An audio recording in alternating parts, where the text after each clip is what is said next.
Olá, bem e você?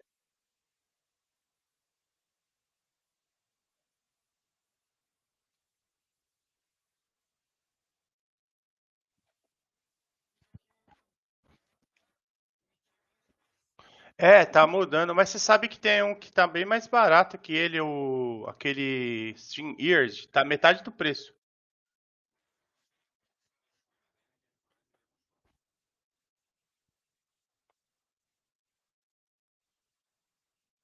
Ah, o Stream Ear também. Na verdade, o Stream Ear é o primeiro que saiu. Daí esse aqui é a cópia dele.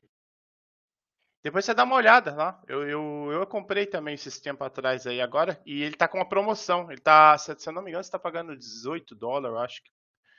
Muito bom. É, eu fiz uma pesquisa.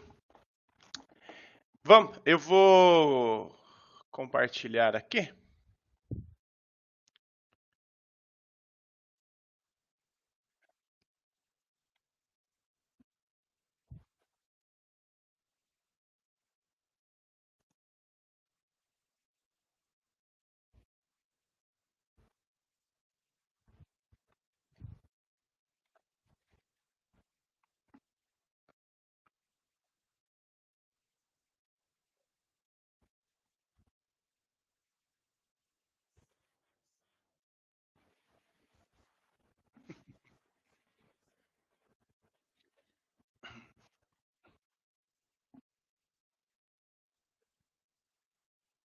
Uhum.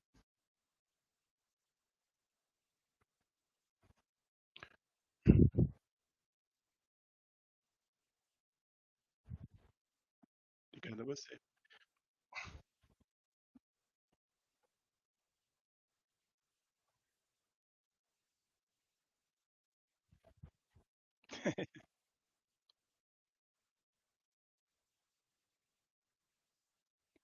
Muito obrigado. Eu vou compartilhar aqui então a apresentação. Deixa eu só organizar a tela aqui.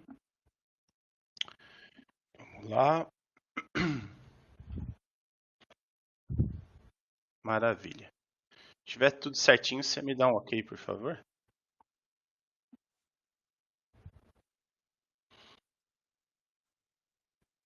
Maravilha. Então vamos lá. Primeiramente, muito bom dia, Juste.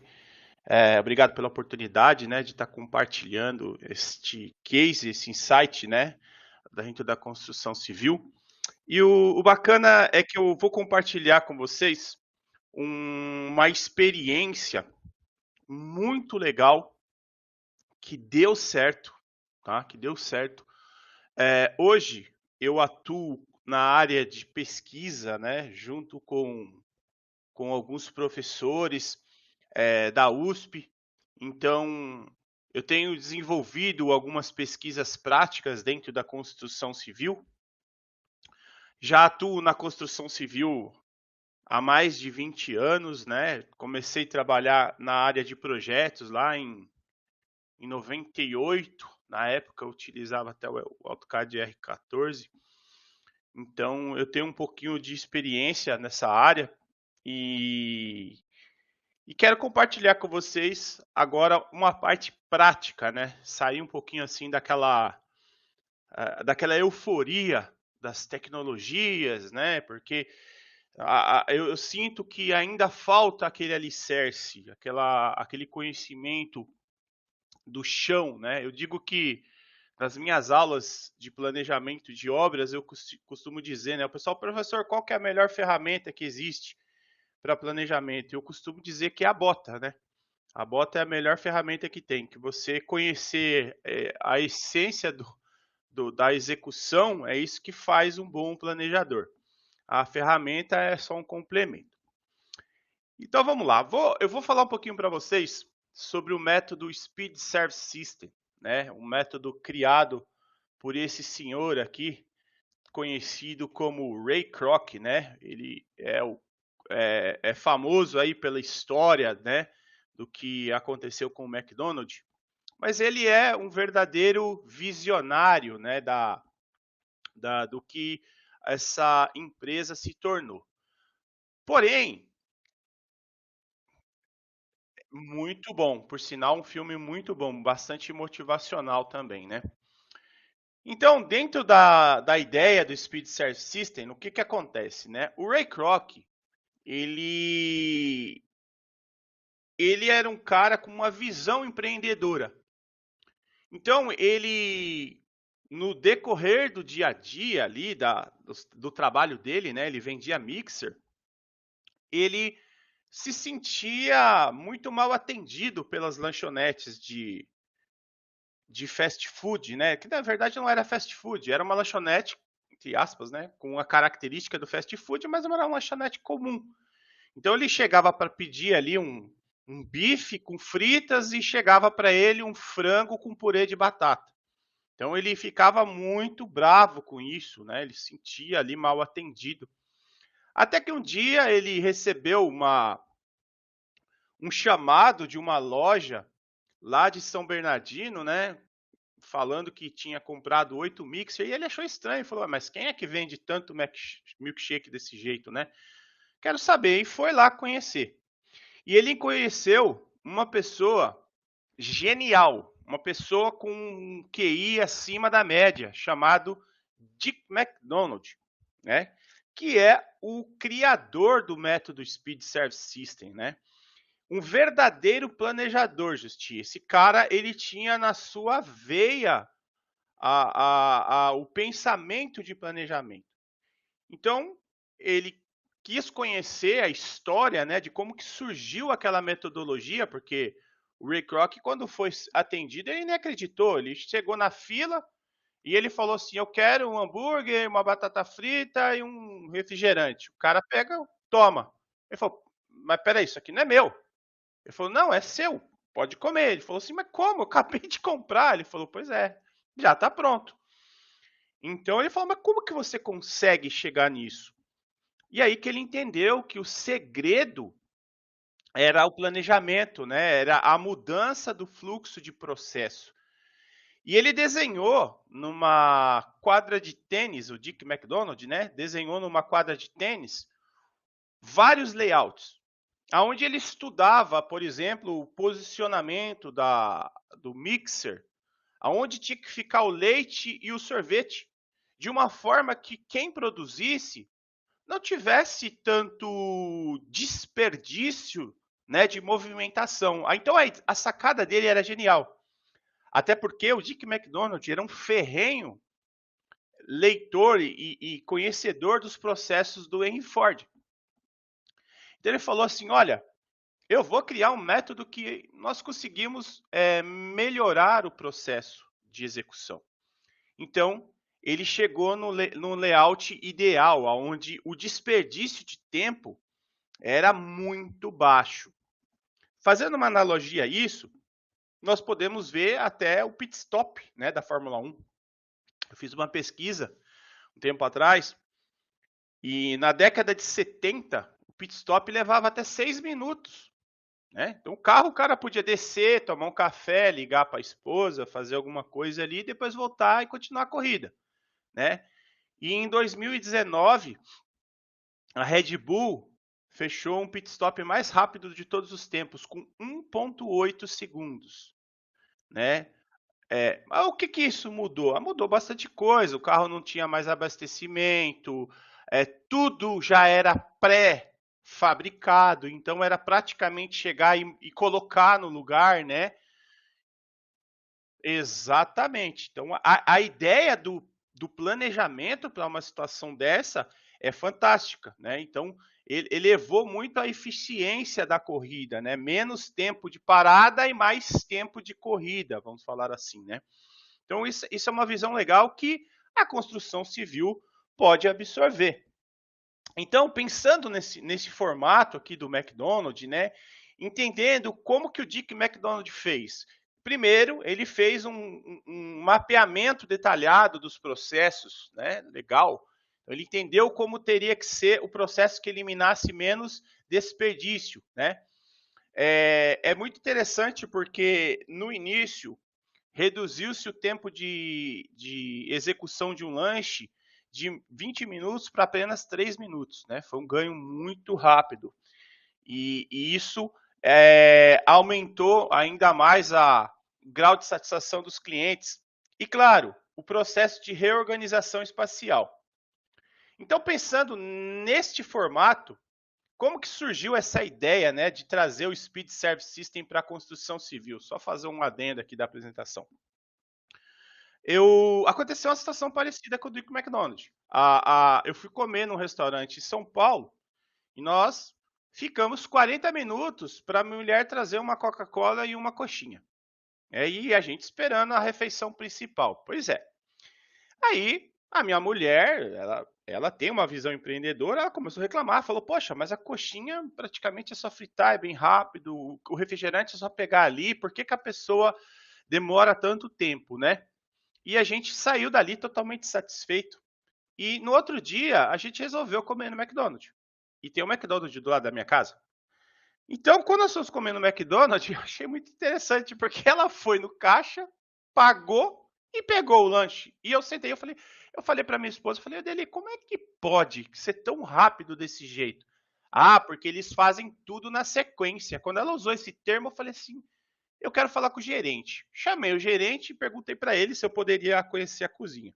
Ele falou: Ó, você não pode entrar desse jeito por questões de higiênicas, mas vamos fazer o seguinte: o senhor volta aqui amanhã, tal horário, eu vou arrumar uma touquinha para você e eu apresento a cozinha para você.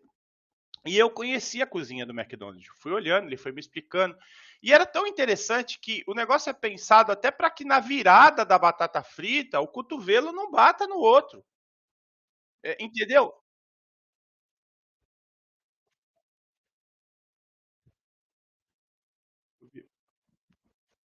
Se colidirem.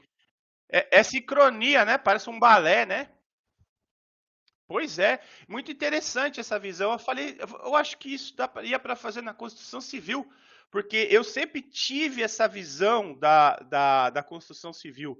Para você ter uma noção, Justi, na época que eu trabalhava na parte operacional da obra, muitos gestores tinham um preconceito com a forma de eu trabalhar, que até me chamava de arquiteto.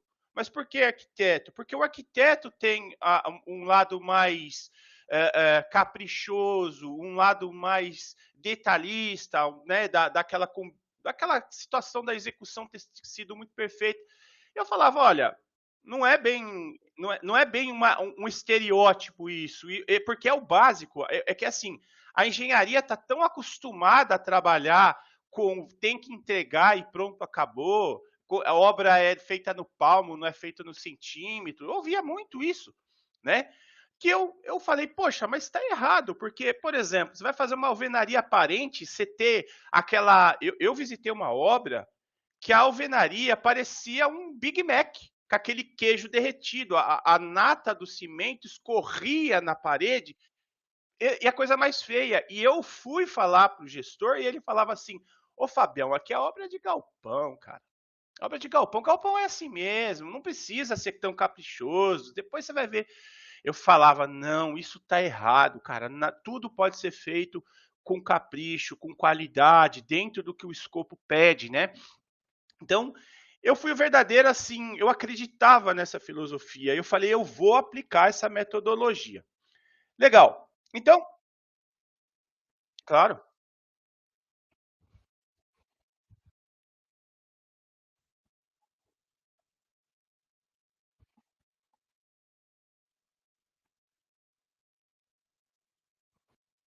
É muito alto. Aham,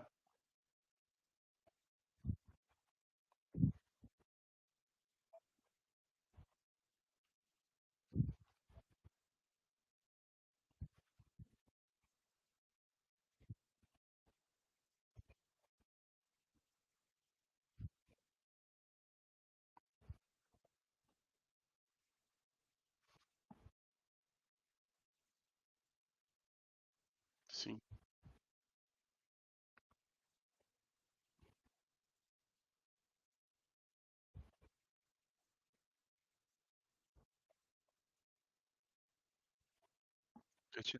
Aham.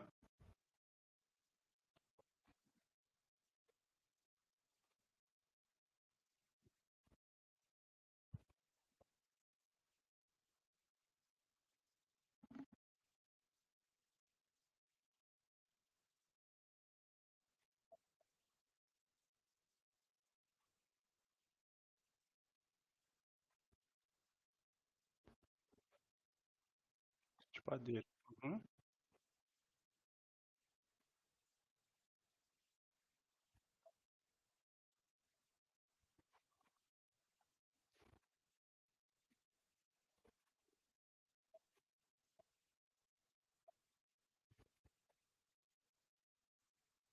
Uhum.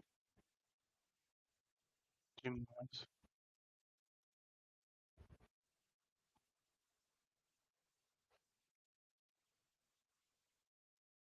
Não é.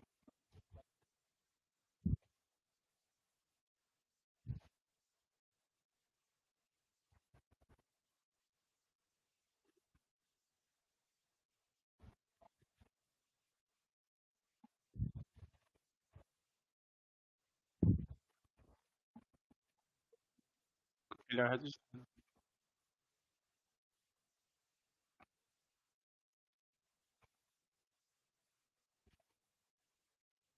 É, isso que você falou só corrobora com o que a maioria pensa, e eu falo a verdade, ô Justi.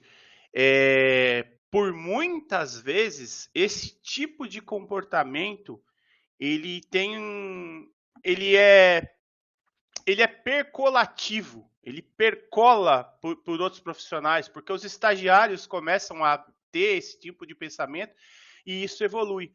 Eu acho que é isso que o BIM traz de positivo para a parte colaborativa, essa visão da otimização. Eu também vivenciei esse caso. Uma vez, um engenheiro, ele errava, sabe, aqueles blocos de fundação, ele tem um cálice para pré-moldado, né, que encaixa ali o pilar.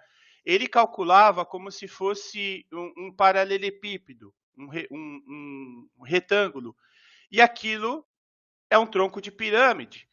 E eu peguei esse erro de fórmula e eu fui falar, deu uma diferença de R$ 24.000 no orçamento. Sabe qual foi a resposta do gerente? Ô, Fabião, uma obra de 100 milhões de reais, você vem falar para mim que você pegou um erro de 24 mil? Então, é um paradigma que precisa ser quebrado, até porque cada vez mais as obras estão em processo de concorrência. Eu não errei em 2013, quando eu fiz o primeiro galpão e falaram que o galpão em 24 meses era um desafio, e eu ri. Eu falei, só se for um desafio para quem quer trabalhar 3 dias sim e 4 não. Porque não é possível que vocês não consigam entregar em menos tempo. Não, não dá, nem inventa, nem vem com essa história. É um desafio, é tudo muito corrido, 24 meses. A mesma empresa entregando o mesmo padrão de galpão. Mês passado eu visitei a empresa, estão entregando em 8. O que mudou, Justi? A inércia do mercado. A empresa C está entregando em 10, a empresa D. Eles tinham um argumento que falava assim, né? Ah, mas nós temos parceiros, né? Eles são da comunidade judaica, então eles alegavam que por serem da mesma comunidade, eu falei assim, olha, se tem uma coisa que eu aprendi naquele filme Poderoso Chefão, é que amizade e negócio é água e azeite. Se a empresa dos italianos te promete entregar em 11 e a empresa que, entre aspas, é da mesma comunidade promete entregar em 24, quem é a pessoa em sem consciência que não quer ter um ROI mais, né, mais favorável, quer ter o retorno do seu projeto mais favorável? Né? Eu acho que não tem amizade que segura nesse caso. Então a inércia do mercado empurra. E por isso que toda essa ideia ela é importante, porque a gente vai enxergar agora oportunidades, Justi. É isso que eu vejo. Eu vejo muito engenheiro reclamando do mercado. Ah, porque estão contratando como analista. Isso é um outro ponto. Mas eu não vejo engenheiro pensando em oportunidade dentro da construção civil, querendo empreender dentro da construção civil, né? Esse foi um dos motivos que eu falei, não, eu vou tentar trazer para a construção civil uma metodologia que funcione e eu vou provar para aquelas pessoas que, entre aspas, né, que esse cantinho da parede aí faz a diferença sim. Bem, aqui no caso, aplicando a ideia da metodologia, né, no McDonald's funcionou, né? Então foi algo muito bacana lá, trazido com a filosofia do Ford, né, do Henry Ford, foi aplicado numa cozinha industrial e ó, funcionou. Agora, e na construção civil, né? Com tantos paradigmas, com tantos preconceitos, né, dentro da construção civil, será que isso funcionaria? Então, o que aconteceu, né? Eu resolvi aplicar essa metodologia num projeto, inclusive é um projeto até eu não posso dar muito dados porque tem restrição porque é um projeto da FIFA. Eles estão fazendo um centro de treinamento, né? E eles estão construindo 28 chalés, né? Para ficar a delegação, enfim, um lugar muito bonito, por sinal. E eles falaram assim: olha, nós temos pressa para fazer isso, tá? Então, a parte da alvenaria, eles queriam executar, o cronograma que eles tinham, perdão, tinha 90 dias. E eles queriam executar em 50. Falei, poxa, é quase que a metade do tempo, né? Então, eu fiz todo o levantamento da alvenaria, o quantitativo, bonitinho, né? E estimei ali dentro de uma produtividade. Dava uma produtividade em torno de 11 metros quadrados por dia, que é o padrão, né? Dá para ser feito sim de uma forma tranquila. Eles falaram: não, mas eu quero fazer em 50. Aí aumentava para quase 19 metros quadrados. Falei, ixi, aí não é tão simples, né? É algo mais complexo. Vai demandar de um planejamento mais eficiente. Então, o que, que nós acabamos fazendo nessa experiência? Eu vou mostrar já um slide que vai representar bem certinho isso. Nós mudamos o layout da construção. Isso aqui é só um ilustrativo para um galpão, né? Uma apresentação que eu tinha feito para o cliente. Mas aqui você vê já um layout muito mais organizado. Então, o bloco em posicionamento, hoje não tem mais o processo de descarregar bloco, né? Como era antigamente, chegava os caminhões, tinha que descarregar um por um, né? Então, os blocos virem paletizados. O posicionamento do bloco estar, né, favorável para quem vai executar. Exatamente. Eu vou passar até o slide que você vai ver que mais para frente a gente tem um,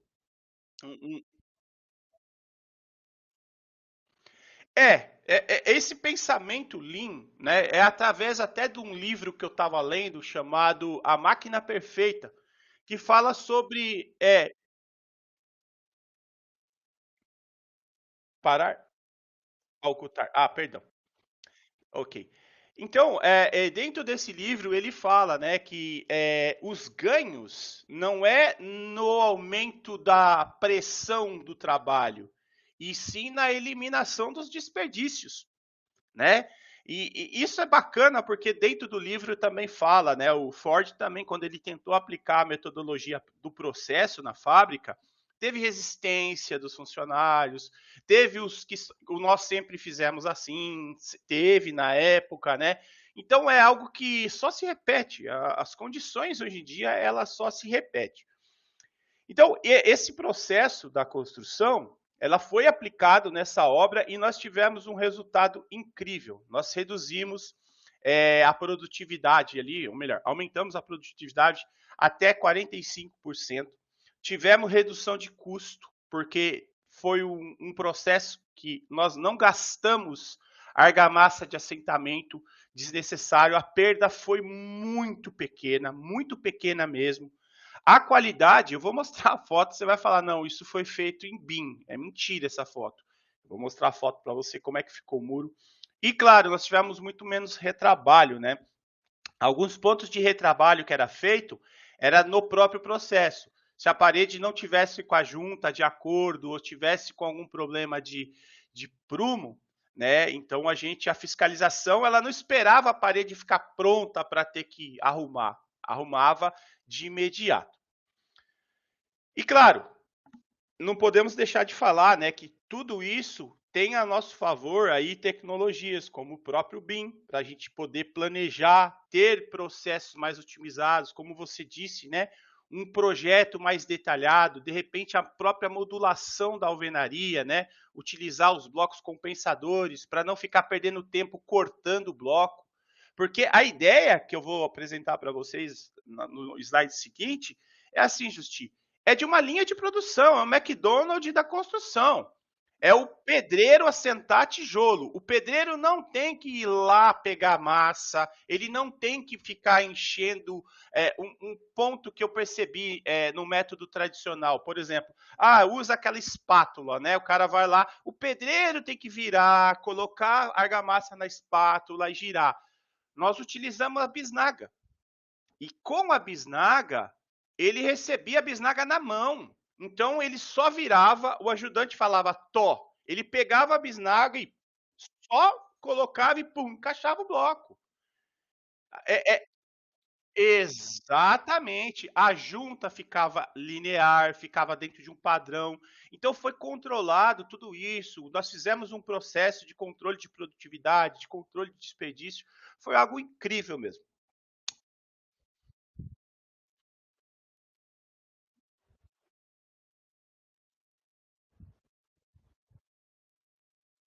Nossa, que interessante.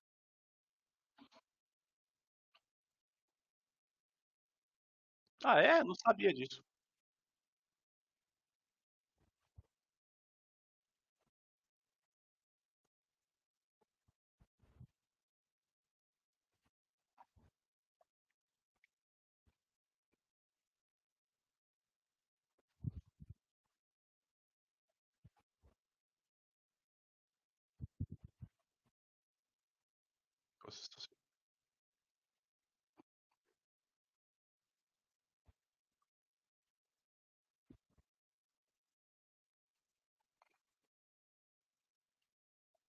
Da industrialização. Legal.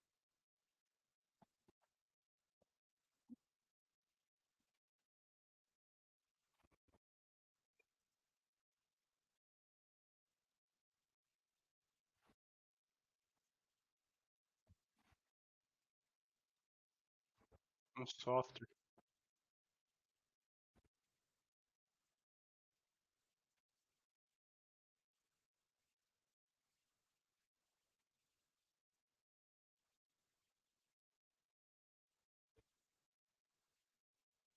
Prático. Legal, e é tão interessante isso que você está falando, que até o perfil profissional de um projetista tem que ser diferente, né? Não é mais o cara que só desenha, é o cara que tem que saber, mas espera aí, eu estou projetando esse caixilho, mas como que eu vou fazer esse arremate por dentro? É possível ser feito? Né? Porque uma das falhas que eu vejo assim em obra é o projetista executa e depois fala se vira, não é? Eu fiz um projeto, eu fiz um projeto que a projetista falou assim: olha, nós vamos fazer a impermeabilização por dentro dessa viga. Daí eu falei assim, não dá. Ela falou, claro que dá. Eu falei, não dá. Pensa comigo, ele vai fazer a parede, depois ele vai encostar essa viga de perfil metálico, essa viga tem 28 centímetros de aba. Como é que um profissional vai entrar ali dentro? Ah, eu não sei, eles se viram lá na obra. Eu falei, negativo, não é assim que se pensa. Não adianta você criar uma metodologia que é execuível. Então, esse pensamento, o profissional do BIM, ele precisa ter. Bom, aí vamos entrar então agora na parte do Speed Service System. Oi, claro. Não, claro. É que é gostoso, né?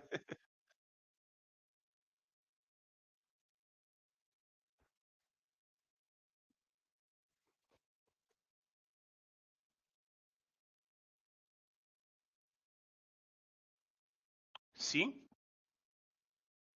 sim, exatamente.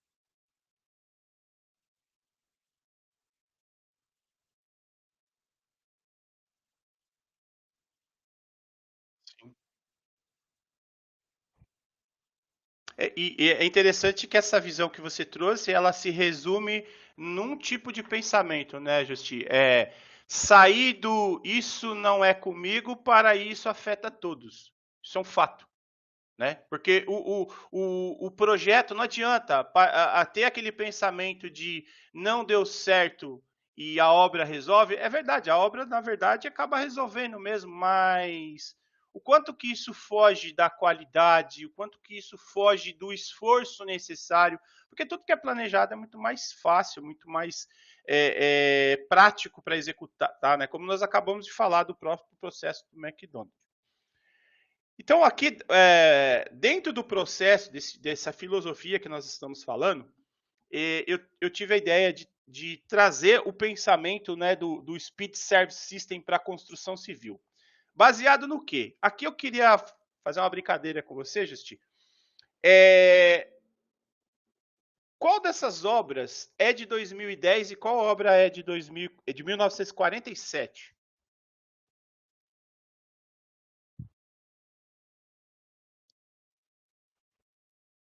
A da direita.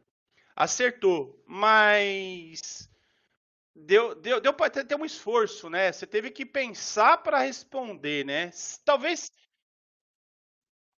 certo, antigo.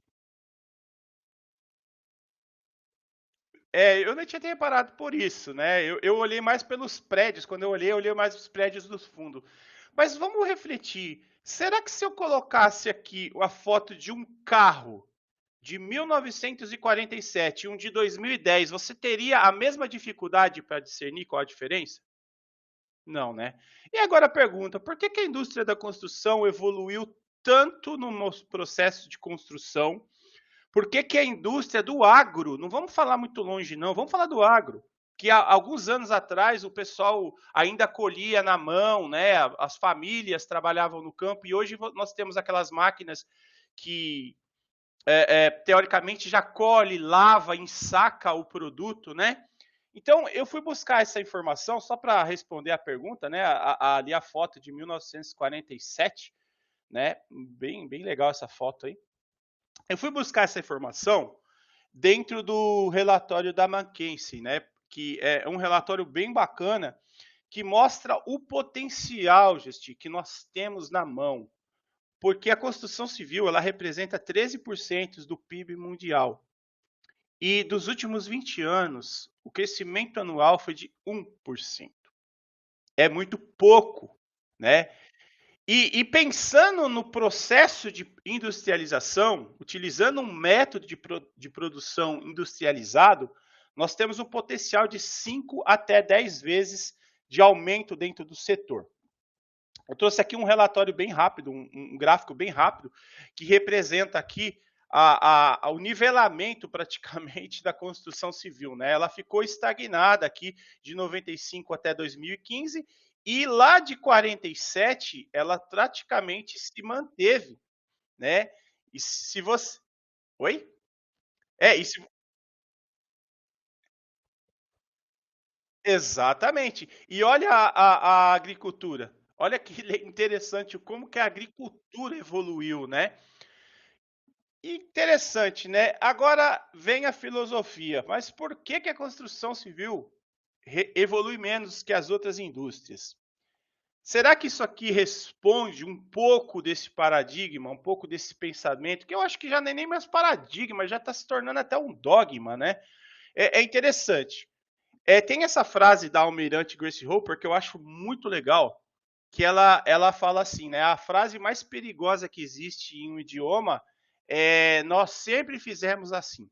Né? Aquela filosofia do nós sempre fizemos assim, meu Deus, como ela é desmotivante. Né? Eu lembro que, eu não sei se eu comentei já, se você sabe disso, mas eu fui demitido de uma empresa porque eu usava BIM. A alegação da diretoria foi que eles não me pagavam para isso, que eu perdia tempo com esses desenhinhos. Olha a ideia deles, tá? Que para eles era muito mais importante ter eu fazendo minhas planilhas de evolução e fazendo as requisições do que inventando moda. Essa era bem a verdade. Então, O interessante é que depois que eu saí dessa empresa, passaram quase 10 anos. Esses dias eu estava vendo no LinkedIn lá, contrata-se coordenador BIM. Eu falei, o mundo não dá volta, ele capota, né? Infelizmente, eles ignoraram. Talvez se eles tivessem tido esse pensamento lá atrás, quando eu falei, hoje eles já estavam bem mais evoluídos, né? Mas enfim. Então, dentro desse parâmetro aqui do nós sempre fizemos assim, nós vemos que a maioria das empresas tendem, né, a ter a mentalidade tradicional, né, baseados em processos tradicionais, por medos de riscos, né, por questão de não quero arriscar, sempre deu certo fazer desse jeito, né, e, claro, hierarquias rígidas de decisão, né. Ah,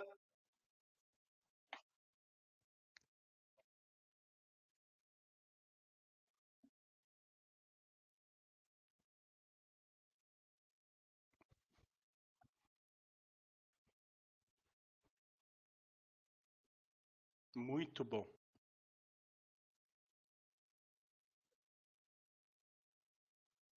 Desenho animado.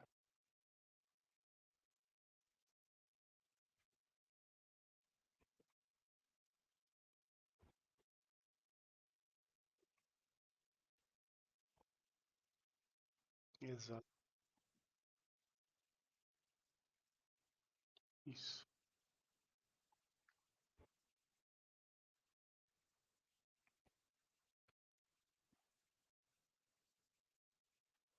Sim,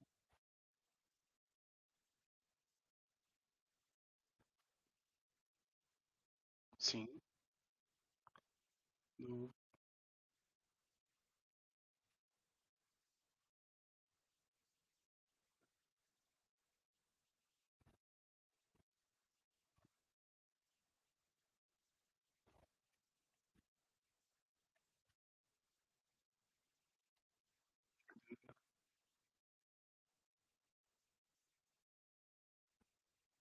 Exatamente.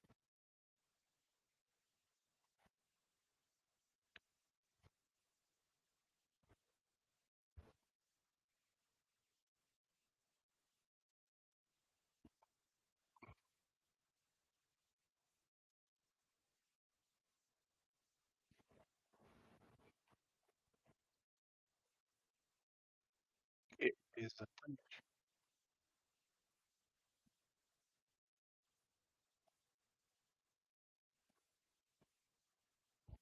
Exatamente. Esse livro é muito bom, sim. Ele realmente reflete para que a pessoa saia da zona de conforto, né? Ela está acostumada a comer o queijinho dela na zona ali, pertinho da casa dela, fala, não, eu preciso ir um pouco mais além, eu preciso monitorar, eu preciso me precaver se eu vou ter o queijo amanhã, né? Isso é bem legal, bem lembrado sobre esse vídeo, muito bom esse livro. Então, aí, Justinho, o que, que eu fiz, né? Eu peguei o relatório da McKinsey e falei assim: olha, são 10 itens apontados.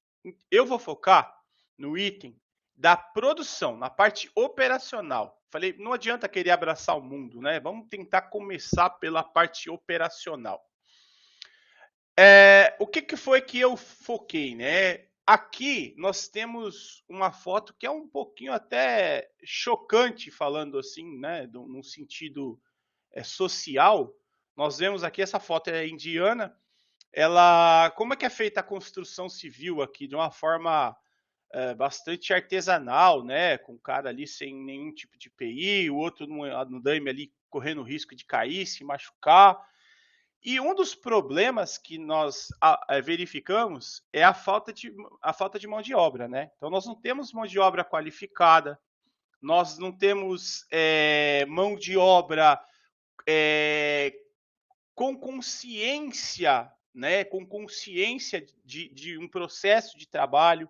Então isso é um dos problemas que nós estamos enfrentando dentro da construção civil. E aqui vai uma imagem para refletirmos, né? Lá nos Estados Unidos, nós sabemos que um profissional, até um pai de família, quando ele vai fazer uma casa na árvore para o filho, você vê lá o cara se para, ele se monta, parece até o Robocop, né? Já no Brasil, o construtor da construção civil é um coitado ali que às vezes trabalha até de chinelo de dedo, né? Ali tem gente que até falou, professor, você ainda colocou capacete no cara, né? Falei, se eu não coloco, eu posso ser multado aí. Mas enfim, mas enfim, essa é uma das realidades. E como mudar esse cenário, né? Nós temos dois caminhos. Continuar fazendo a mesma coisa, né? Como o Albert Einstein já disse, né? Maior sanidade é esperar resultado diferente fazendo a mesma coisa.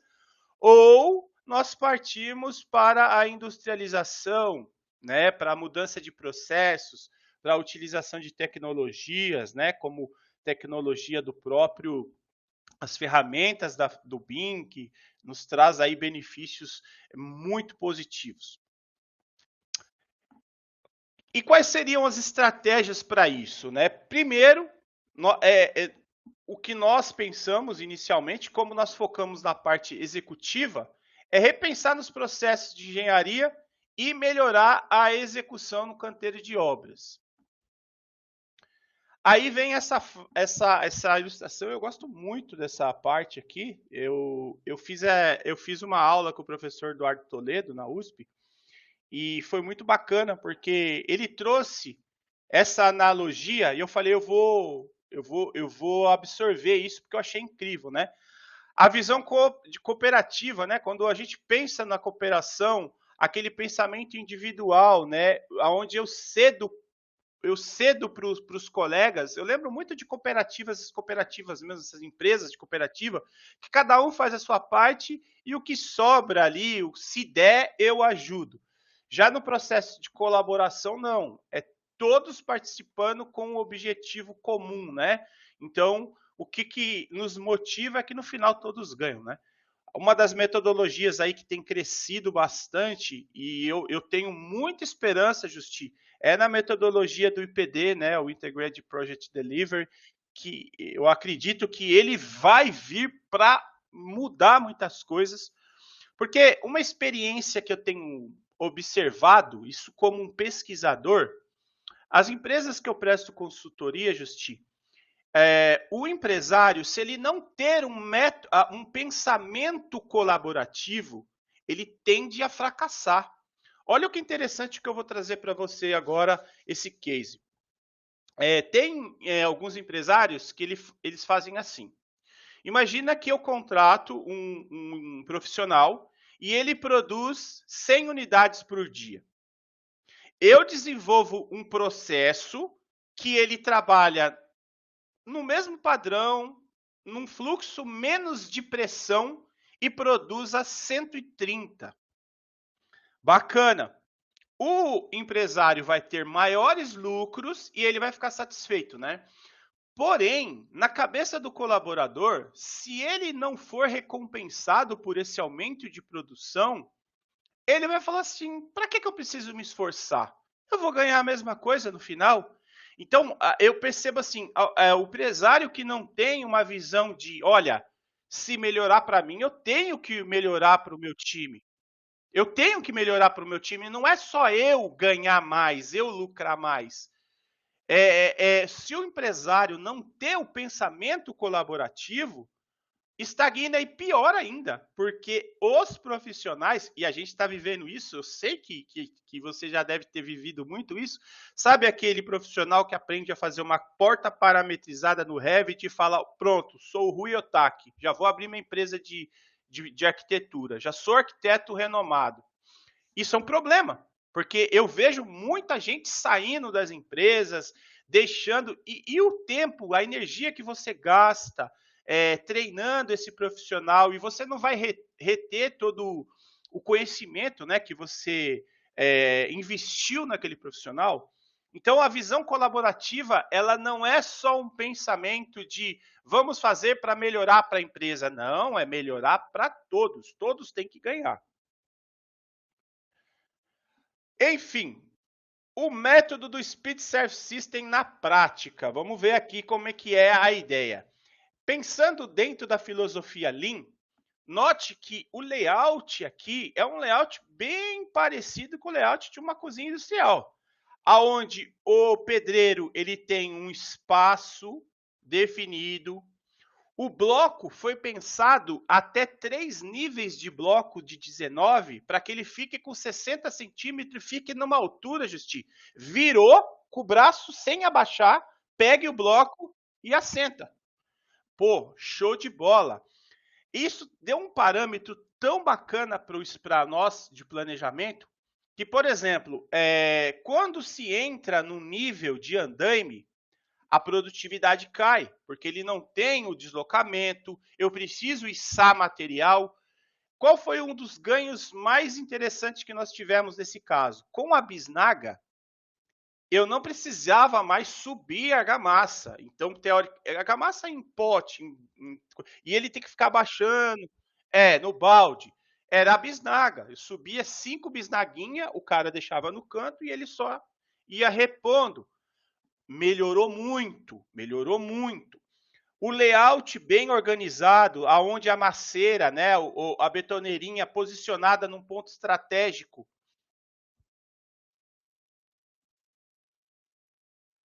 Eu vou mostrar uma foto eu vou mostrar uma foto que você vai falar assim: "Ah, cara, o cara limpou, não é possível". Não, não limpou. É muito bacana isso aí.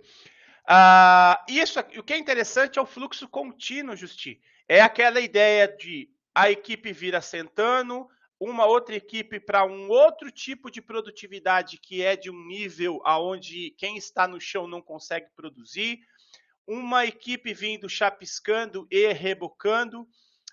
Existem limitações técnicas para isso, tá? Você não pode vir rebocando uma parede que já foi assentada por, por questões de cura da argamassa de assentamento, senão ela radiografa a parede. Então tem um processo de cura.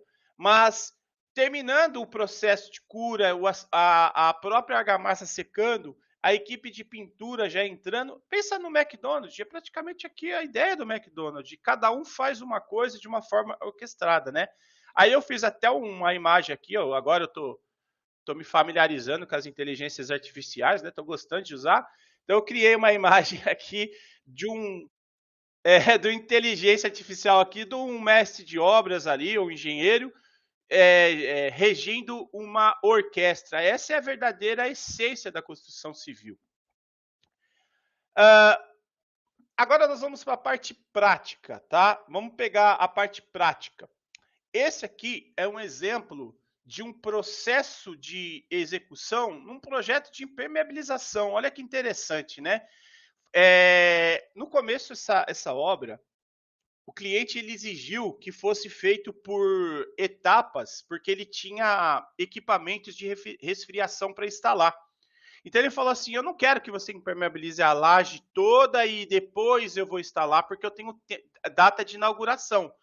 Então vamos fazer um planejamento que seja mais otimizado possível. Ok, vamos para cima. O que foi feito? Panos em tamanhos que permitiam o teste de estanqueidade e foi feito por etapa. Então, o pedreiro ele entrava executando a regularização, o tempo necessário de cura de argamassa, a aplicação do primer e da manta, o teste de lâmina d'água e depois a proteção mecânica. Aqui tem um workflow, tá? O interessante desse caso é que isso aqui foi feito no BIM, tá, ô Justi? A gente consegue enxergar, tem uma defasagem de 4 dias, porque nós tínhamos uma limitação de recurso. Foi decidido que nós deixaríamos esse delay, porque quem executa a proteção mecânica é o pedreiro. Então, enquanto o pedreiro não tinha terminado ainda a proteção mecânica aqui, a regularização aqui, não tinha ninguém para fazer proteção mecânica e já tinha frente liberada. Mas pensa bem, eu vou contratar um profissional, registrar ele para ganhar 4 dias de obras e depois ter que mandar ele embora? Não é interessante. Então foi estudado que a gente teria realmente esse delay. Essa obra toda ela foi concluída em 34 dias com um pedreiro, um ajudante, não, perdão, um pedreiro, 3 ajudantes e um aplicador. Foi um tempo recorde. A construtora nunca tinha feito, né, nesse tempo. Então, não é só construção convencional, não, de paredes. Também dá para ser aplicado em obras de impermeabilização. aqui é algo que chamou muito a atenção de um grande investidor aí do mercado, que o que que acontece? Eles têm um projeto muito grande que eles falaram assim: dá para fazer um processo de otimização para paredes de drywall? Eu falei, dá, eu vou montar para vocês e quero ver o que vocês falam. E eles gostaram muito porque eles falaram assim: um cronograma convencional é muito difícil de você enxergar os pré-requisitos, que é uma das maiores falhas de planejamento, Justi, é pré-requisito. Por exemplo, precisa fazer a marcação das paredes, mas aí ninguém pensou que o arquiteto lá não liberou ainda o layout do drywall. Não está liberado ainda, não está validado ainda. Então, de nada adianta um planejamento de execução se eu não tiver o projeto aprovado e aquela área liberada. Outro ponto, na sequência da marcação dos eixos, nós vamos ter a marcação dos pontos de elétrica e hidráulica. Pergunta: as plantas de elétrica e hidráulica já estão aprovadas? É um ponto também importantíssimo. Se não tiver, não adianta nada. Outro ponto, quando começar a marcação e colocação dos guias e montantes, eu vou precisar dos pontos de reforços, né? Então, eu tenho que estar com a equipe de elétrica e hidráulica posicionada para que essa equipe venha fazendo os reforços, né, nessa parede e que na sequência o montador vai vir fechando a primeira face. Aí o montador vem colocando o isolante, aí o montador fecha a segunda face, aí o montador faz o tratamento das juntas e os cantos. Aí, nos locais como banheiro, laboratórios, porque isso aqui era para uma obra de hospital, ele vem fechando revestimentos, tá? Um ponto muito importante, falhas que acontecem aqui, esquece de pontos de elétrica, ponto de gás, ponto de hidráulica. Se não tiver, sim,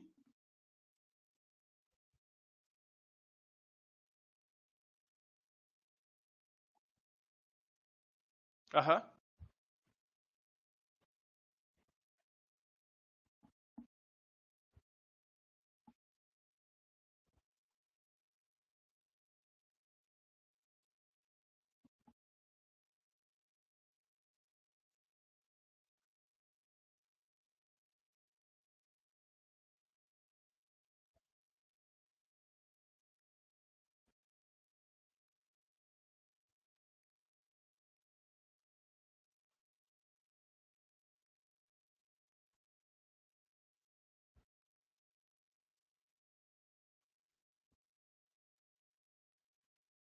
uhum,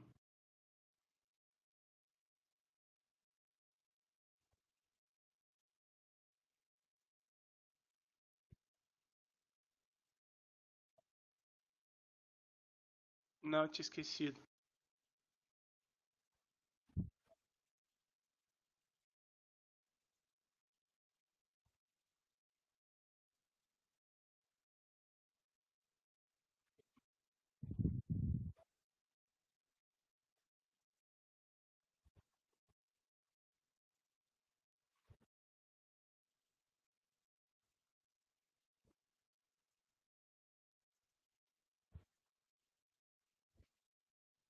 É, sim, sim.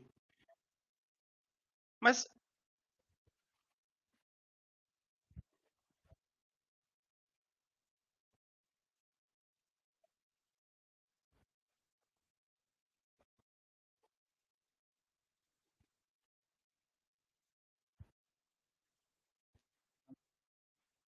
exatamente.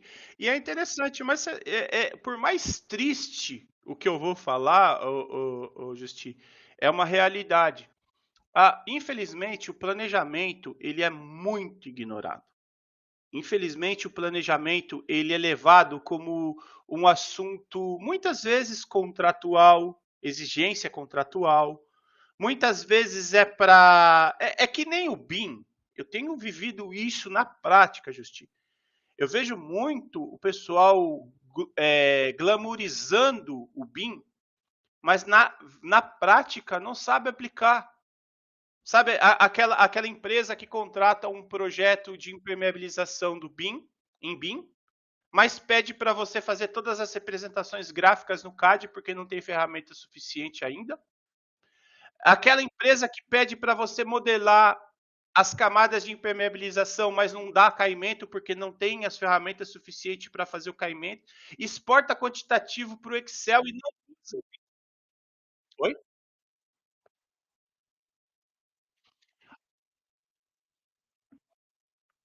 É,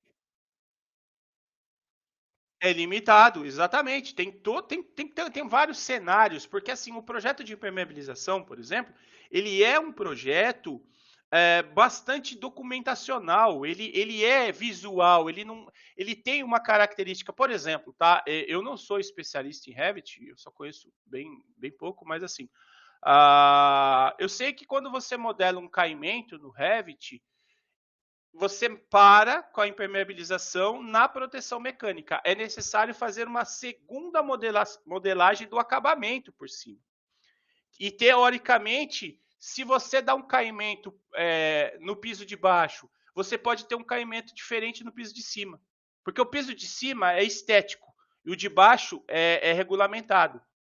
Então, tem algumas limitações que o pessoal ainda não entende direito como é que funciona, qual que é o procedimento e até não corre. Isso é um ponto até que na discussão de desenvolvimento de objetos BIM que a USP faz, sempre a gente leva esses pontos em consideração. Porque eu vejo assim, tá? Pode ser que eu esteja errado, mas eu vejo muita empresa que fala que vai fazer BIM só para status. Não é nem para ter a eficiência do BIM. Então, não, faz aí, igual, por exemplo, tem cliente que pergunta para a gente se eu faço projeto em LOD 500. Eu olho e falo, pô, mas você não sabe nem o que você está pedindo. Aí fica complicado, entendeu? Mas essa parte de.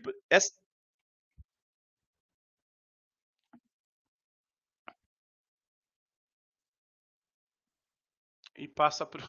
É, é.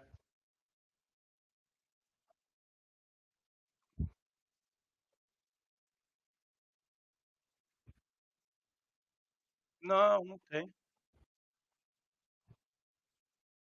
Exato, né? E não entende até o processo, por exemplo, o cara, você falou da modelagem, pô, se ele entendesse que o projeto já poderia nascer em BIM com a ideia, com a filosofia do BIM, olha, eu vou nessa fase de implementação, de implantação, eu quero ter uma modelagem, sei lá, uma LOD 300 para eu poder ter um orçamento mais preciso, né? Mas não, ele na cabeça dele, vou pedir LOD 400 porque é para eu ter o parafuso da fechadura desenhado. Não tem necessidade disso. O pessoal precisa começar a aprender na essência o conceito das coisas. E o difícil, tá? Eu acho que você deve vivenciar isso. Não é você entender, é você explicar para quem não entende. Porque na cabeça deles, eles conhecem, eles sabem o que é. Bom, essa parte então aqui do drywall é só para vocês entenderem um pouco do processo, né? O quanto que é importante se ter um processo e o quanto que ele antecipa falhas. Aí nós vamos para o exemplo prático aqui da alvenaria. E essa foto aqui eu gosto bastante, porque não é uma fotomontagem. Vocês vão ver aqui que o nosso amigo aqui não está na melhor traje, com uma calça rasgada, não está com aquela aparência para vamos fazer uma obra aqui só para fazer bonito e colocar no jornalzinho da escola. É a realidade brasileira. Mas sabe o que chama atenção nessa foto? Você consegue verificar aqui alguma nata de cimento? Ó, você consegue verificar aqui algum cimento escorrido? Não, porque na essência, ele aplicando aqui, ó, a junta fica toda uniforme. Mas quando apertar vai dar uma saída. Dá muito pouco, ele raspa e já reaproveita aquele material. Aqui, o pedreiro tem que estar constantemente alimentando aquele nível de bloco. A maceira tem que estar num ponto estratégico aonde não é o pedreiro. A gente pegou uma falha, Justine, nesse caso, quando a gente disse, ó, nós vamos usar a bisnaga. E nós deixamos na mão do executor. O que, que aconteceu? Quando eu fui lá no terceiro dia, o pedreiro era ele que enchia a bisnaga. Ele pegava a bisnaguinha, ele ia lá com a colher e e enchia. Eu falava, não, tá errado. É o ajudante que tem que te alimentar. O ajudante tem que encher, ele tem que olhar. Aí começou alguns problemas humanos. O camaradinha que adora ficar no WhatsApp lá no grupo de política lá, ele fala assim: "Ah, mas aí você não vai deixar eu ficar mandando meus memes? Eu tenho que trabalhar em tempo integral?" Pois é, né? Isso é uma das falhas. Nós percebemos, um estudo também desse caso, nós percebemos que o pessoal estava com menos de 48% de horas trabalhadas, que quase 50% do período deles era fumando cigarro, tomando café, discutindo do jogo do futebol do final de semana, discutindo do cara que separou da esposa.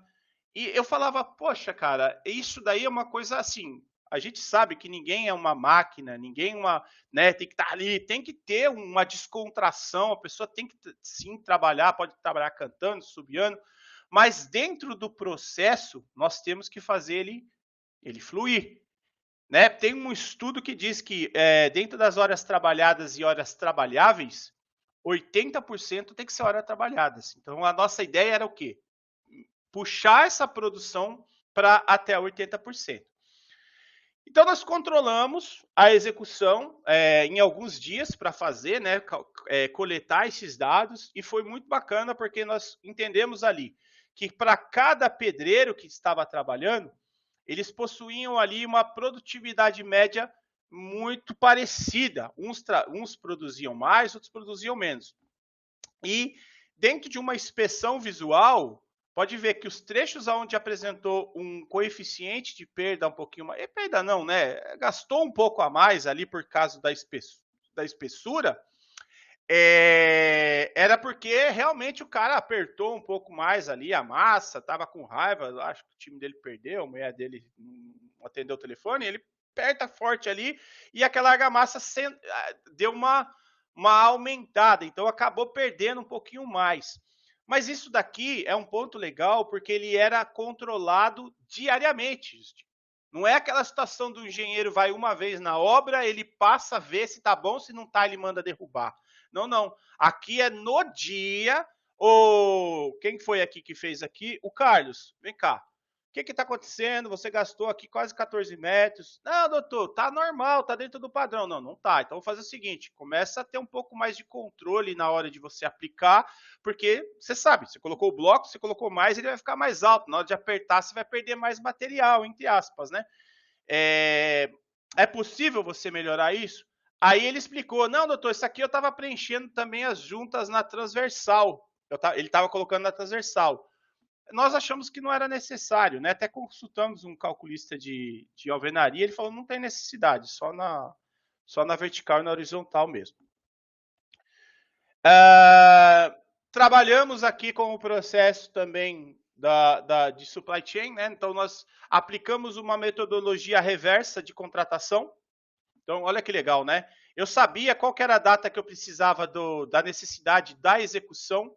Eu criei aqui um just time com o pessoal, né? Que o just time diz assim: eu preciso do material nessa data certinha. E o processo de lead time, que é da data que eu preciso, quantos dias eu preciso para mobilização? Quantos dias eu preciso para o fechamento do contrato? Quantos dias eu preciso para cotação? E quantos dias o pessoal de suprimentos precisa para soltar essas cotações para o mercado? Somando aqui, deu 45 dias. Então, um ponto bem legal que aconteceu nessa obra também é que nós tivemos menos problemas de entregas de material. Eles reclamaram que numa obra similar, eles compravam o aço 15 dias antes e a fábrica demorava até 25 dias para entregar o material, porque eles não tinham esse processo, né, para saber exatamente qual que era a data de entrega certinha. E no final,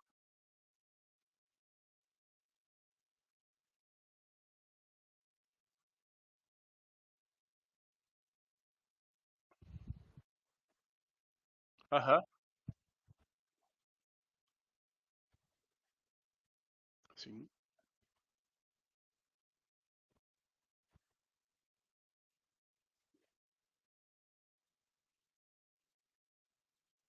pré-fabricação,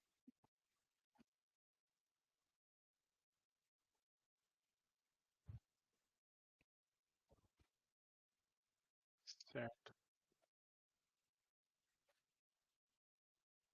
exato,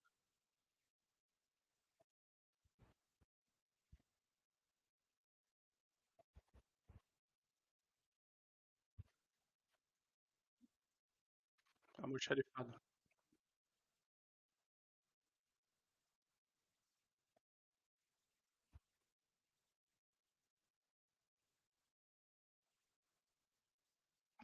Sim.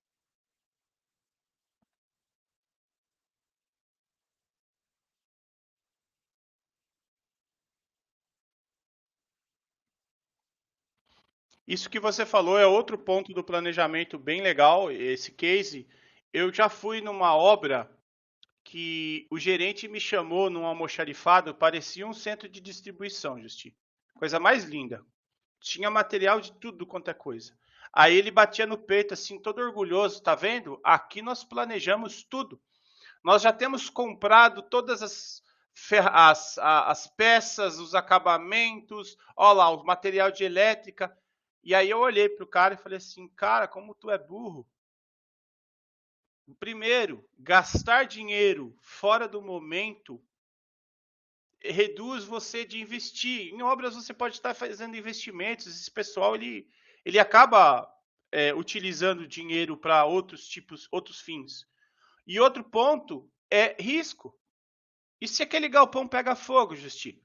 E se entra pessoas armadas lá e rouba, como aconteceu em várias obras que eu trabalhei, o pessoal entra para roubar bobina de cabo. Então, ter as coisas na hora certa, por isso que o Just Time ele é tão fundamental e é o que o Ford falava lá atrás. Ter as coisas na hora certa, no local certo, faz uma grande diferença, tá? Então, isso daí é um comportamento que tem que mudar, porque assim, é claro, a gente sabe que em algumas situações pode ser favorável. De repente, eu vou comprar o cabo agora porque vai ter uma alta do dólar, porque eu comprei numa promoção. Bacana. Mas tudo isso também tem que ser planejado. Talvez eu vou colocar em um outro ambiente que fica fora de acesso. Eu vou colocar. Não é na obra. Exatamente, exatamente. A entrega lá,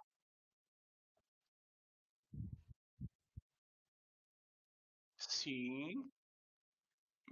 Mais barato, isso é estratégico. Uhum. É estratégico, né, então não é essa visão de trazer tudo para a obra realmente não é a melhor dos.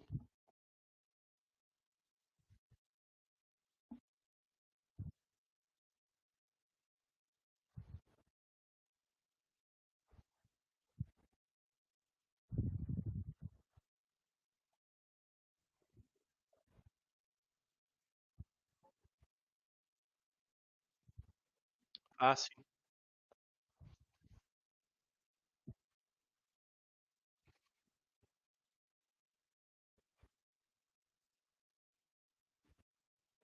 Aham. Sim, eu conheço, mas eu não vou falar desse caso essa obra foi um caso bem mais simplista, tá? Mais a parte prática mesmo, mas isso que você falou é bacana, né? Tem também a metodologia do SKU também, para poder não ter erros de peça, né? Para a peça ser no lugar certo, a rastreabilidade também dos processos construtivos, e isso vincula bastante com aquela planilha COBE, né? Para você ter depois um manual do proprietário bem definido. Eu acho isso bem bacana, porque se tem uma coisa que eu sofria demais na obra, ô Justi, dava até arrepio. Quando eu estava terminando a obra, muita gente fica feliz, os stakeholders ficavam felizes. Eu ficava triste, porque eu tinha que passar 15 dias fazendo manual de proprietário, pegando, sabe, peça por peça, elemento por elemento ali, para poder fazer o manual do proprietário. Então, isso também é uma automação. E aqui, para finalizar, eu queria mostrar a foto do muro, né? Para vocês verem aqui como que ficou a situação do muro. Olha a qualidade desse muro, né? Olha a qualidade das juntas ali. O chão limpinho aqui, ó, não foi varrido não, tá vendo? Tá até cheio de porosidade aqui para mostrar que não foi varrido, que realmente a metodologia funcionou, é muito positivo. E aqui nós chamamos a atenção para uma oportunidade, né? Como eu disse, né? A engenharia precisa aprender a empreender dentro da construção civil. Empreender não quer dizer que você vai se tornar um vendedor, mas empreender é você otimizar, é você melhorar, é você criar processos que sejam agregadores tanto para o produto quanto para o seu cliente, porque mesmo você sendo funcionário de uma empresa, a empresa é seu cliente. Eu tenho essa visão porque você vende o seu trabalho para ela, né? E principalmente o esforço em conjunto, né? Nada é feito sozinho. Então é necessário aí a parte tanto da contratante, empreiteiros, fornecedores e trabalhadores, para que todo esse processo, toda essa oportunidade de melhoria, de crescimento, de implantação de novas tecnologias, de evolução da construção civil, para a gente sair daquele resultado dos 1%. E sabe, a gente utilizando tecnologias, saindo do nós sempre fizemos assim, ou isso é caro para o Brasil, sabe? Isso é uma frase tão desanimadora, Justi. Eu vi um robô que fazia, escavava, colocava o tubo, jogava areia, compactava e fechava a grama. Eu postei no grupo, acho que você até está no grupo lá. Muita gente começou a responder assim: ah, muito bonito, mas isso não se aplica no Brasil porque ninguém paga. Poxa, cara, isso daí é algo desmotivador, assim, para quem quer inovar, porque quanto que você não ganha de qualidade utilizando esse tipo de robô, essa máquina robô e produtividade?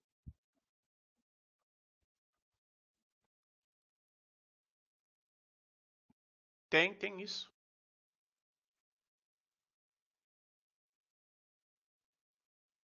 É,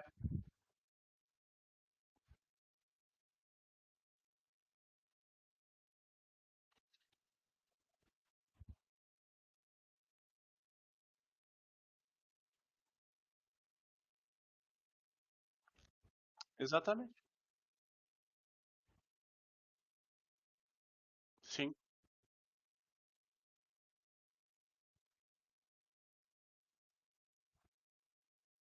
sim, ficar assustado. Uhum.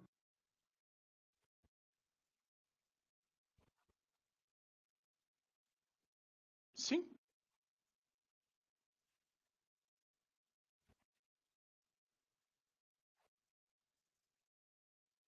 exatamente.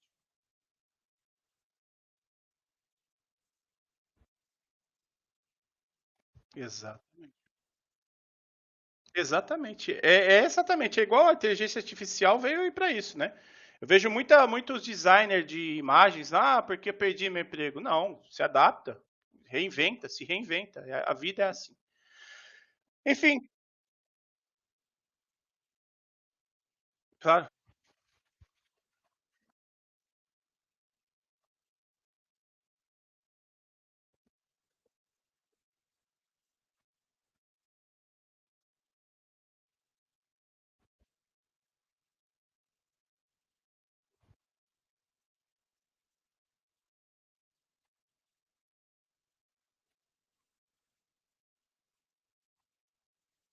Aham, aham. Caramba.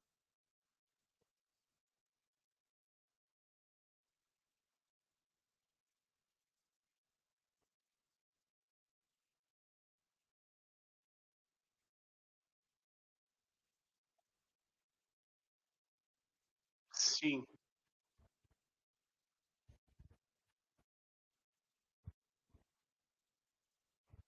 Sonho.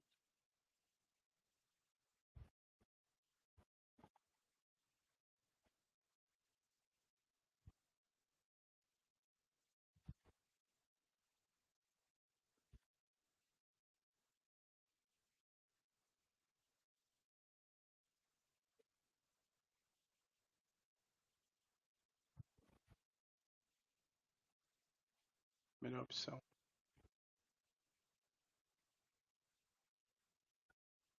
Caramba.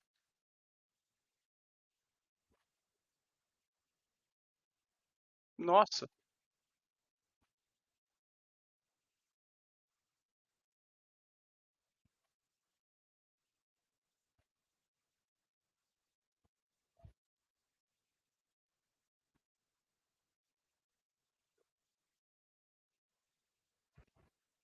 são viáveis, né?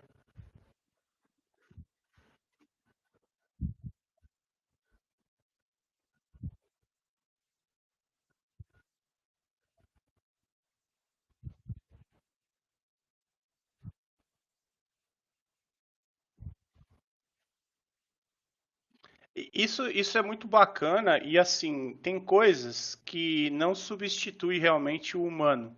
Sabe o que, que eu percebi no dia a dia? Por exemplo, os dias que o menos as pessoas produzem é segunda-feira. Por quê? Porque os caras tomam uma no domingo.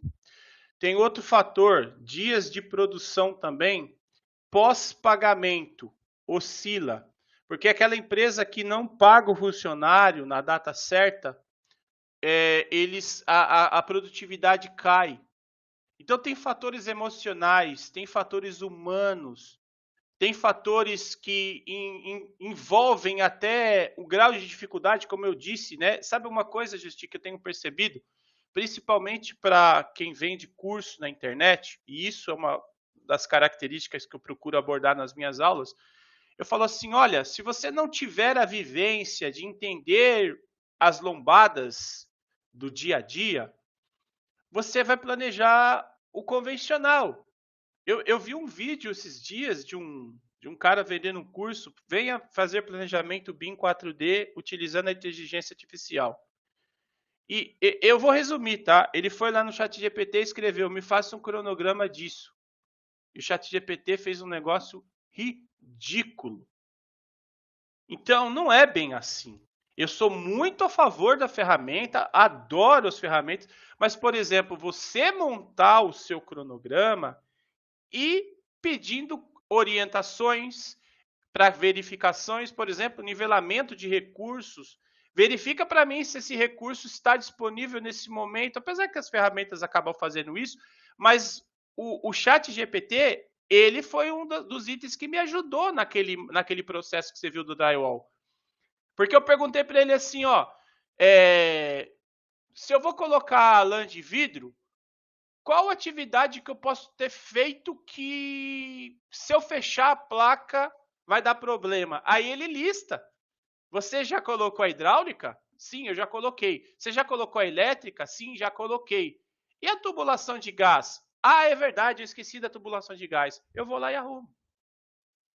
É um ajudante, ele não é um substituto, não é faça um cronograma de um hospital para ficar pronto dia 7 de setembro. Pum, e pronto. Não é.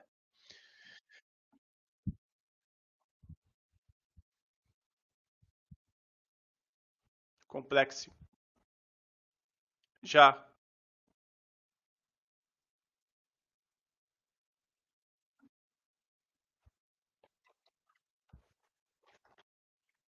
Da onde ele está tirando. Muito boa.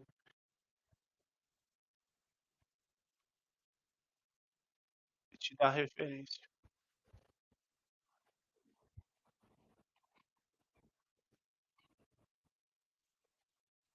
Com o númerozinho, as bolinhas, né?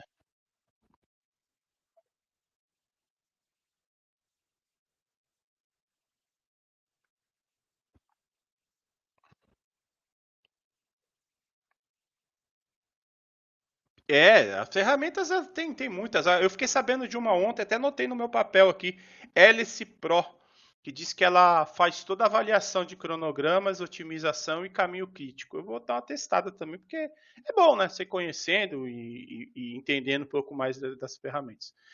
Bom, Justin, então era isso que eu queria apresentar. Eu acredito que eu tenha transmitido o conteúdo que eu desejava. É, é um material que fica disponível, né, para quem quiser. Eu posso estar passando esse conteúdo para a pessoa ler, pesquisar mais sobre. E fico aí aberto a perguntas. Deixa eu mandar aqui. É no chat que coloca aqui? Deixa eu ver como é que eu faço. Deixa eu colocar aqui. Tem uma barrinha de rolar, mas eu acho que eu não consigo colocar. Deixa eu ver aqui. Pera aí. Tenho, mas eu tirei. Pera aí. Deixa eu abrir um outro aqui. Deixa eu parar o compartilhar.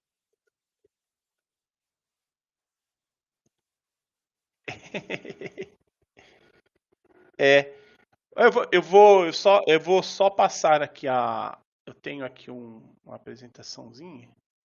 Só um minuto. Só. Acho que porque está alocado ele fica um pouquinho atrás. Mogi das Cruzes. Bem pertinho de São Paulo aqui. 40 minutinhos de São Paulo.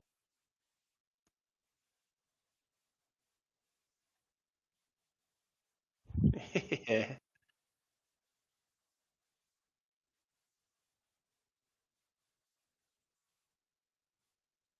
Tá aqui, ó. Meu contato. Deixa eu passar aqui. Dá um F5. Deixa eu compartilhar aqui. Deixa eu passar aqui. Aí, esse é o meu contato, tá? O telefone 97305-1764. E-mail é o fabin@fabintechplan e o fabintechplan.com. É, eu te-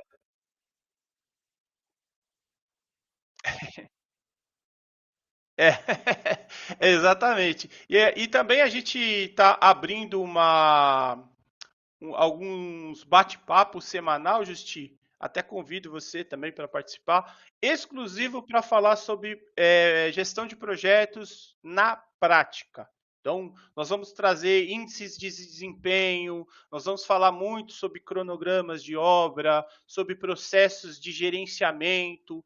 Então, até quero fazer o convite também para você, para poder falar um pouco sobre o BIM, sobre a sua exímil expertise na área, né? Uma das pessoas mais influentes aí do país na área, poder falar sobre o BIM, porque é um conteúdo que agrega para a engenharia, né? Qual que é a ideia desse projeto?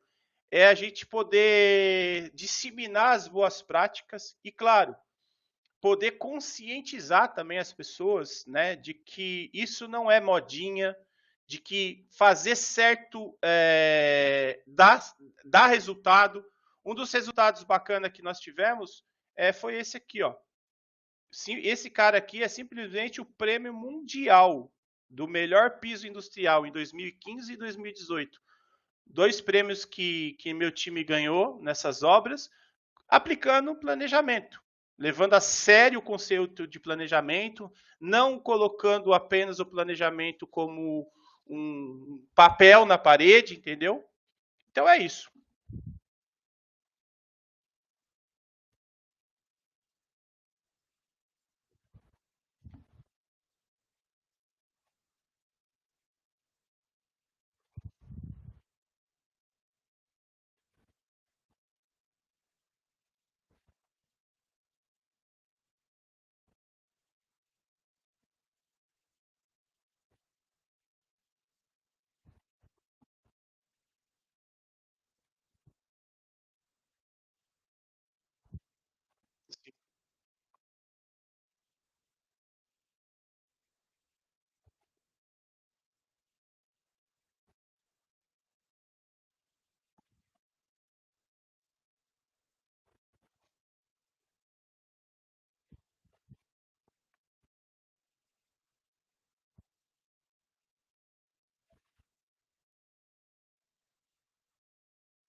tira dinheiro. Se paga, né?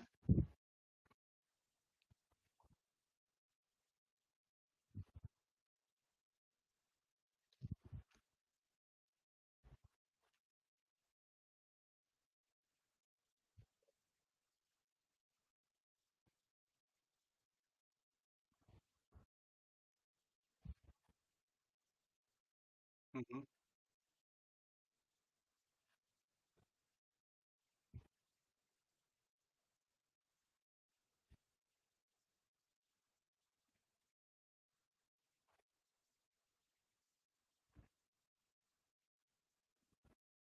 exato.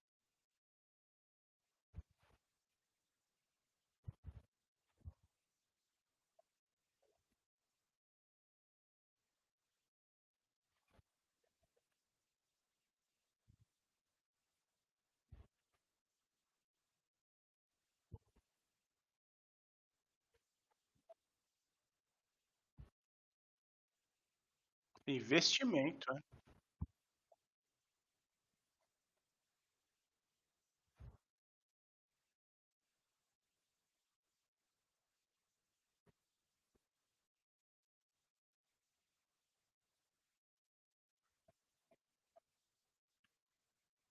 Sim,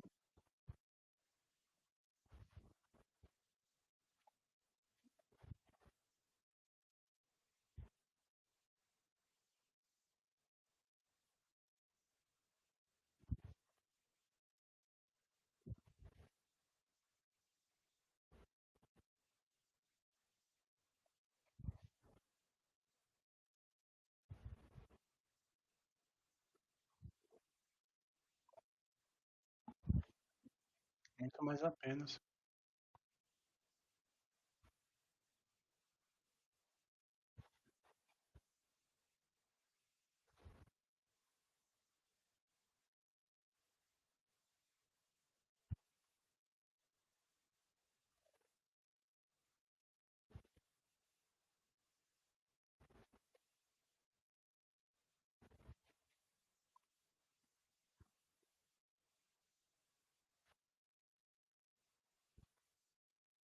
Exatamente.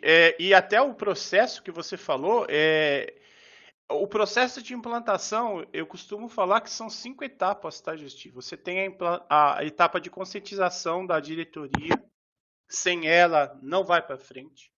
Depois nós temos o processo de reconhecimento dos processos internos. A gente vai entender como que a empresa trabalha. Depois nós vamos criar o processo de implantação de um projeto piloto, que é, olha que interessante, é Kaizen puro. Quem não conheceu o método Kaizen, eu recomendo que dê uma estudada sobre, porque o Kaizen não é só para trabalho, é para a vida. Evoluímos como pai, como filho, como pessoa. E o que é legal é assim, você dentro do processo, você vai aprender muitas coisas. Ah, eu errei isso, preciso melhorar aquilo. Aí no processo de implementação do sistema, você pega tudo que deu certo no seu projeto piloto e coloca para rodar. E o processo de monitoramento e melhoria contínua, ele é recorrente. No final, só para você ter um dado, a empresa que eu dei consultoria em 2013, o Justi, e olha que eu vou falar, é LISP, não estou falando de BIM, eu estou falando de CAD. Eles levavam 15 dias para fazer um projeto de 15 pavimentos. Hoje eles levam dois. Dois. Será que de 2013 até hoje, o que eles economizaram de tempo não pagou, sobrou, lucrou e enfim. Então essa é a visão que tem que ter.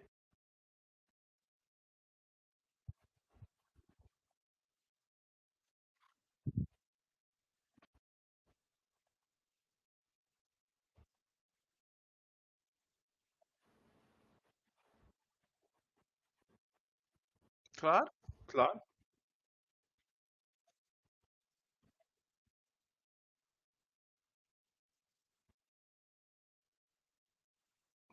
Isso é verdade.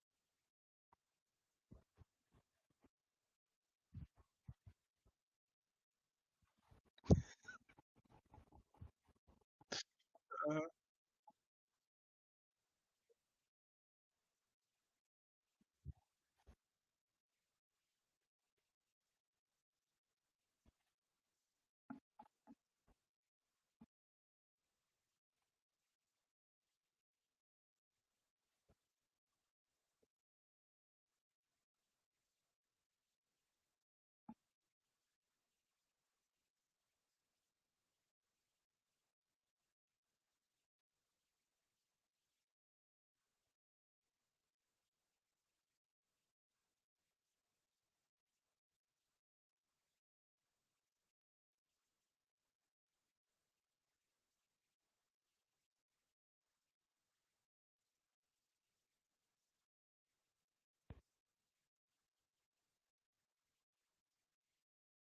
exatamente.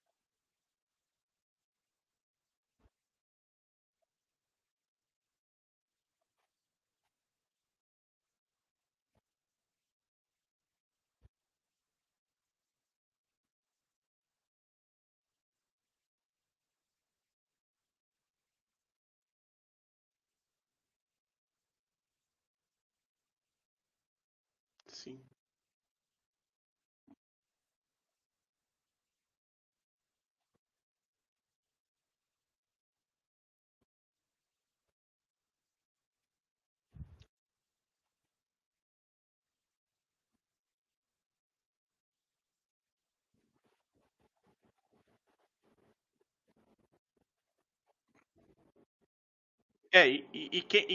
quem vê na prática isso sabe que não há melhor indicador de sucesso do que o resultado.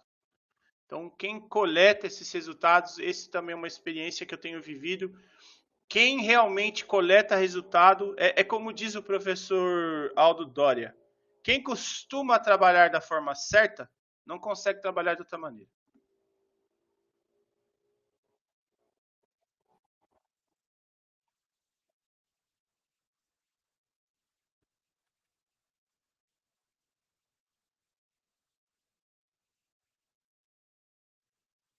E isso é o fato mesmo, porque uma das pirâmides do Kaizen fala sobre isso. Topo é o cliente. Eu preciso atender. Esse pensamento ele tem que ser disseminado mesmo. Acho que isso daqui não é nem só uma live, na verdade é uma conscientização, porque eu trabalhei num projeto, ô Justi, em que o diretor me acusou.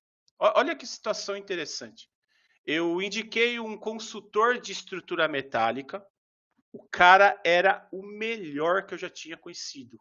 Um verdadeiro especialista. E ele montou um relatório que ele apontou parafusos que estavam soltos, com corrosão, banzos de travamento que estava já com ferrugem. E ele montou um relatório. O relatório foi para a gerenciadora falou: não, só vamos liberar a entrega do projeto quando todos esses itens fossem sanados. O dono da construtora, que entre aspas era o meu chefe, ele me acusou que eu joguei contra o time. Que eu coloquei um cara lá que dificultou o processo de entrega da obra. Eu falei, cara, a obra é sua. Tô trazendo o melhor para o seu projeto. Sabe o que, que isso vinha na minha cabeça? Que muitas pessoas ainda têm o pensamento de eu preciso entregar e preciso já, entre aspas, tá? É pesada essa palavra, mas eu vou falar. Eu preciso iludir outro cliente, porque se você não entrega para o seu cliente final o que o escopo exige, que é dentro dos preceitos de qualidade, você está enganando a pessoa. Você gostaria que eu entregasse um carro para você que embaixo a tubulação tivesse toda corroída? Não, né? Então, isso é uma conscientização para que tudo isso que a gente falou, essa conscientização de que eu não enxergo, tá? Eu tinha uma visão, Justi, eu era bem assim, mãozinha fechada, tá? Eu ia usar, era tudo tinha que ser de graça. Ah, eu vou usar esse programinha aqui, eu vou pegar de graça. Hoje eu já tenho a conscientização, por exemplo, de utilizar plataformas pagas porque traz melhor resultado, entrego melhor resultado para o meu cliente e o meu cliente fica mais satisfeito. Acho que essa é a ideia. Eu que agradeço.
Ah, legal.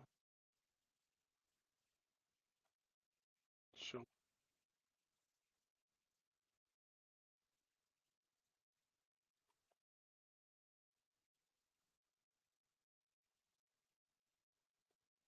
Muito bom.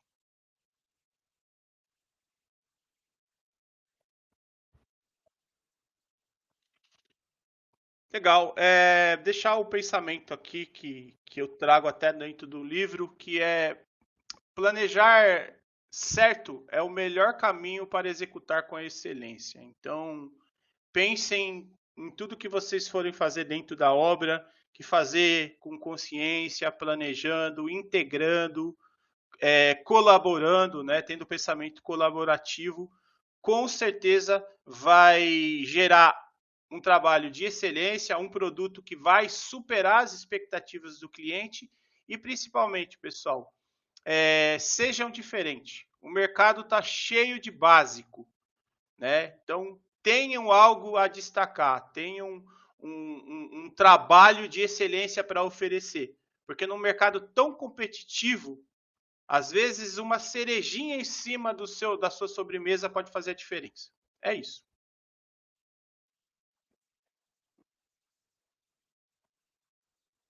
Exato.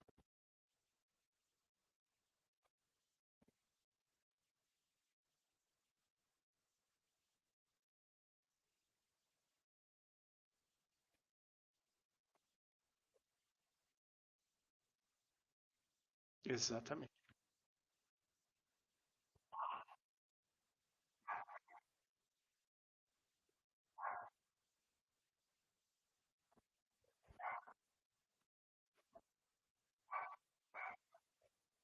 Hum,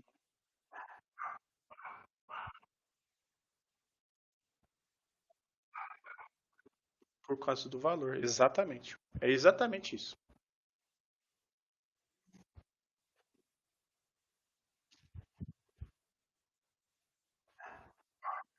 Eu que agradeço. Obrigado, gente. Tchau, tchau. Valeu. Tchau, tchau. Obrigado. Beleza. Tchau, tchau.